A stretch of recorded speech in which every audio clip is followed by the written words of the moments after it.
Seawolves fans, it's time for the William T. Spaeder Series Preview. Great game alongside my broadcast partner, Sam Lebowitz. And Sam, big series win for the Seawolves over in Akron, taking 4 of 6 from a very good Akron ball club. Absolutely.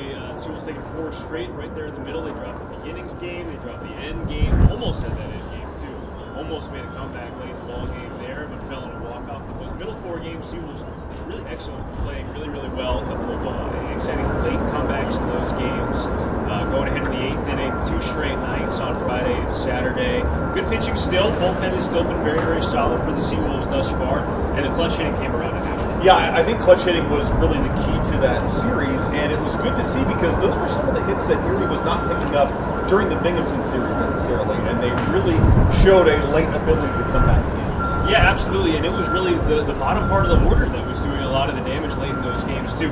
Eliezer Alfonso's now hit safely in 7 straight, entering play tonight against Harrisburg. Ben Mulgeri had clutch hits in both the Friday and the Saturday games. Those guys were batting out of the bottom part of the order. I mean, you had contributions out of guys that you might not circle as contributors. Carlos Mendoza had a couple of big hits for the Seawolves in that series too, and he had just gotten up at the beginning of the series from West Michigan. So they're playing like a team that just won a championship. They are playing like a team that is getting contributions from the top of the roster all the way down to the bottom of the roster, and they're playing sound baseball.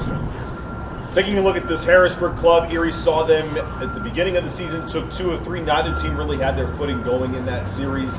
But it's a prospect-laden Harrisburg club, and they've had some big wins over the last 2 weeks since we last saw them. Yeah, they had that come-from-behind walk-off win against Richmond earlier last week. Like you said, prospect-laden team. Obviously, the one you circle right at the top is Dylan Cruz, who's their center fielder. He was the number 2 pick in last year's draft class out of LSU after he hit over 400 in SEC baseball. He's pretty good. So he's one you kind of circle. Obviously, the Jackson Jobe start on Thursday is one that we're keeping an eye on because that's a marquee matchup. When those two square off, just like they did in the 3rd game of the season on that Sunday game in Harrisburg. Jackson wasn't all that sharp that day. I think he'd tell you the same. He's got a little sharper. Retired the last 11 he faced in his last start in Akron after kind of a shaky first inning. So he's getting better and better, and I think we're looking forward to seeing how he and the rest of the Seawolves pitching staff attacks this prospect-laden Harrisburg team. It's been fun to watch because this team is just finding different ways to win ball games. And you mentioned contributions from top to bottom in the lineup, and Carlos Mendoza, who just got it from West Michigan. What an exciting young player he has been. Had a big home run in that Akron series, so it really has been a situation where you're getting contributions from the top guy on the roster all the way down throughout the roster, and it's been fun to see, and we'll see if they can keep it up. Seawolves coming in first place heading into the series against the Senators. So 3 night games, 3 day games this week, and it all starts tonight at 6:05. And what a great deal on Wednesday with a 1:05 first pitch. You can get a $30 Stadium Club ticket and get all-you-can-eat hot dogs and sausages in the Stadium Club. That is one heck of a deal. That's a 1:05 start on Wednesday. Then on Thursday is our first $2 Thursday of the season. The first one got rained out. We are excited for that one as well. $2 Smith's Hot Dogs, Pepsi, fountain drinks, popcorn, and select domestic draft beers. Then on Friday, what's behind your back, Mr. Lebowitz?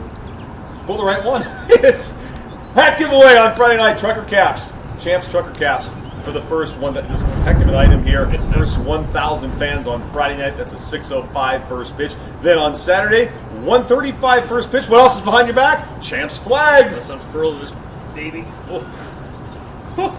It's windy, so it is windy. Well, we know the flag works then if it's blowing in the breeze. That's right. Do we have this right way? Yes, we do. Yeah, we do. Champs flags, first 1,000. Look how pretty. On Saturday, and then on Sunday, 1:35 first pitch is another faux back fun day. It's the Seawolves and the Harrisburg Senators. It all starts tonight at 6:05 here at UPMC Park. William T. Spaeder is a comprehensive mechanical contractor that does work in plumbing, HVAC, fire protection, process piping, and water treatment.